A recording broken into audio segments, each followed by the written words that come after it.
Hey, welcome to this video. In this one we're going to be taking a look at the SNES Classic Edition. And yes, that was sitting at my crotch. No, it wasn't comfortable. So the SNES Classic Edition is a self-contained, miniaturized, modern version of the original Super Nintendo. Self-contained being that it doesn't take any external cartridges or memory cards for games themselves. Miniaturized because it's super tiny, which you'll see. And then modern, meaning it has modern features, what we consider standard on electronics nowadays. It has an HDMI output to hook up to a modern television, and it supports up to 1080p. It also has a lot of built-in features for the games themselves that we'd consider standard now that didn't really exist back then. Stuff like save games, stuff like that. So we'll get more into that here in a little bit. Now, being that it's self-contained, all of the games are built into the device itself. There's actually 20 games, or 21 games technically, which we'll go over here. So in alphabetical order, we got CONTRA 3, The Alien Wars, Donkey Kong Country, Earthbound, Final Fantasy 3, 6, known internationally, F-Zero, Kirby Superstar, Kirby's Dream Course, The Legend of Zelda: A Link to the Past, Mega Man X, Secret of Mana, Star Fox, Street Fighter II Turbo Hyper Fighting, Super Castlevania 4, Super Ghouls and Ghosts, Super Mario Kart, Super Mario RPG Legend of the Seven Stars, Super Mario World, Super Metroid, Super Punch-Out, and Yoshi's Island. And then the 21st game is Star Fox 2, which is the first official release of that. And that's kind of the big thing with this release. Now there's a few games from that list that are missing that I would love to have seen. Chrono Trigger probably being the more noticeable one that's missing. Donkey Kong Country 2 and 3 as well. Would have loved to see the whole trilogy on there, but still a good list of games that are on there. Plenty of time to kill. With the heavy list of RPGs that are on there, Final Fantasy 3, Super Mario RPG, Secret of Mana, and Earthbound, like that's hours upon hours of time right there. Plus Super Mario World, Yoshi's Island. Just a great list of games that's on there. Alright, so what's in the box? Crack this down open.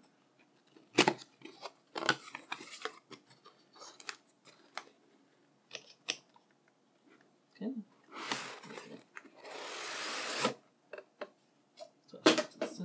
Alright, so got the paperwork no one cares about.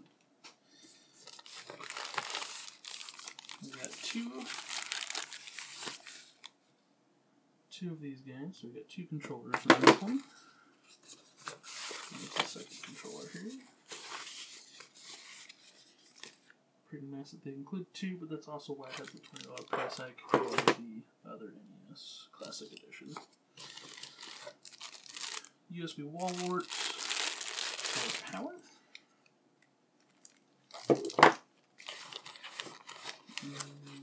Beneath the console, as I drop it, alright. Got the micro USB cable as well. What's nice about having the detached USB cable is if you have a television that has a built-in USB port and can deliver enough power for yourself of a power plug, just plug it right into the TV, which is pretty cool. And of course the HDMI cable, otherwise how the hell are you going to see what you're playing? And the thing that I dropped, the console itself.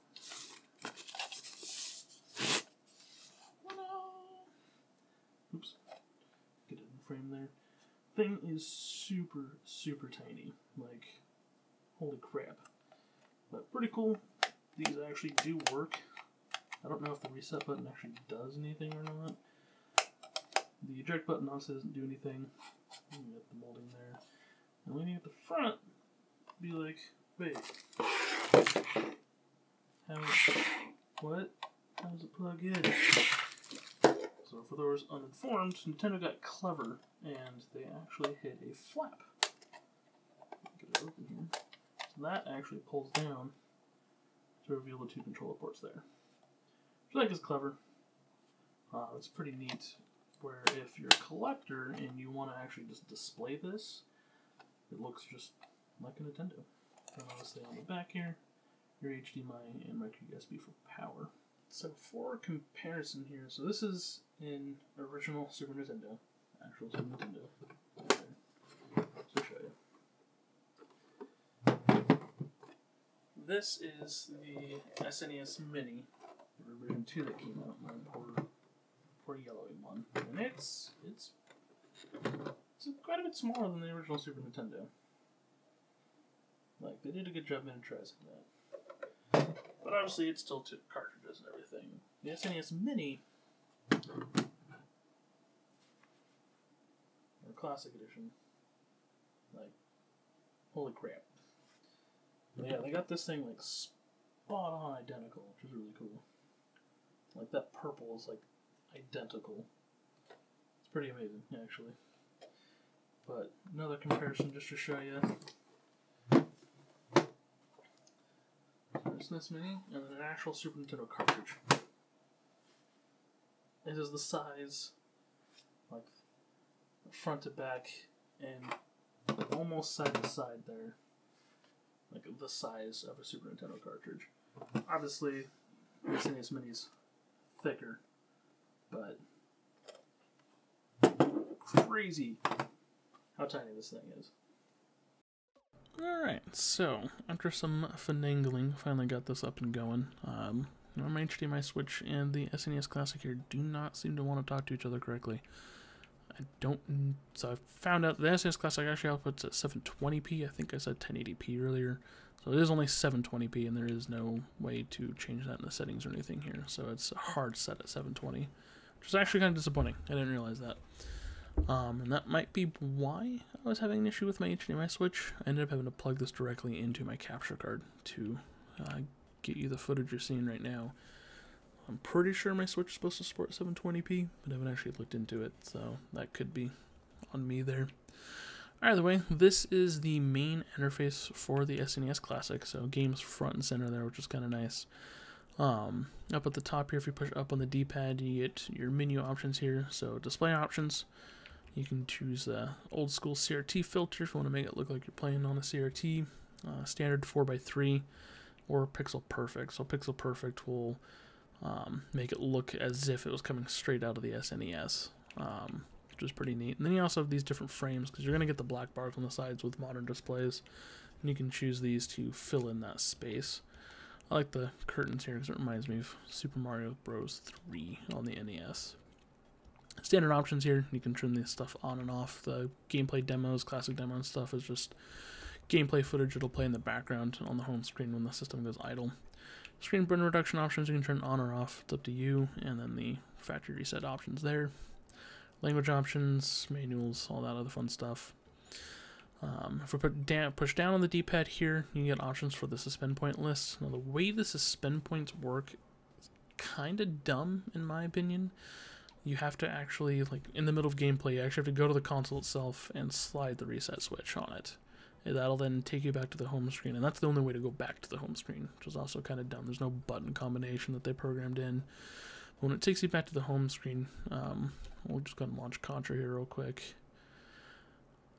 Let the Konami logo come up. So if we slide on the reset switch here, it'll take us back to the home screen, but then it'll give us that little floating bubble there. We can hit down and you get the option to save that. So it'll permanently save that point there. So it's like save states in the emulators, but done in a dumber way. But the new thing that is on the SNES Classic, as far as I'm aware, is the rewind functionality. So if you hit X on that suspend point, you can fast forward or rewind, I think up to a full minute.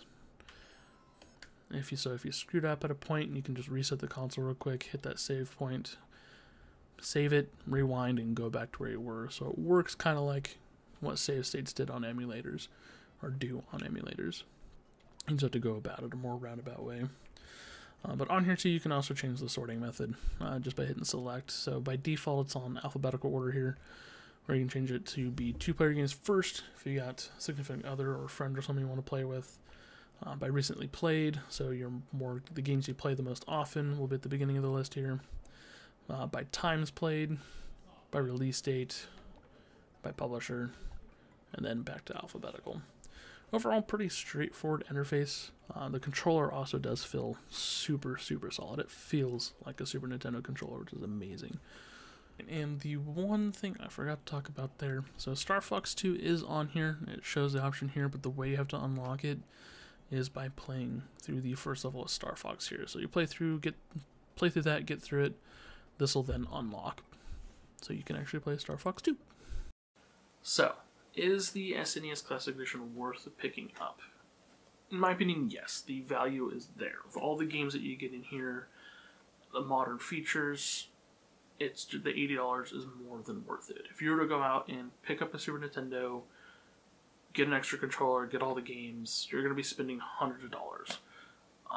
The only downside right now, obviously, is the supply and demand of this thing. Getting your hands on one is tough at the moment. But Nintendo has assured us they're going to be producing more and more of these things, and they're going to be available through the holidays into next year. And supposedly the NES Classic Edition is coming back next year too, so fingers crossed on that one, because I'll pick one of those up. But yeah, I really think it's definitely worth it. If you can get your hands on one, you see one on the shelf, grab it, because it's just worth it. Why not? Pick it up, buy it, play it, or display it. I don't know. Peace. Toodaloo. Hasta lasagna. Catch you next time. All of those things. Oh, and like, share, subscribe, all that fun stuff.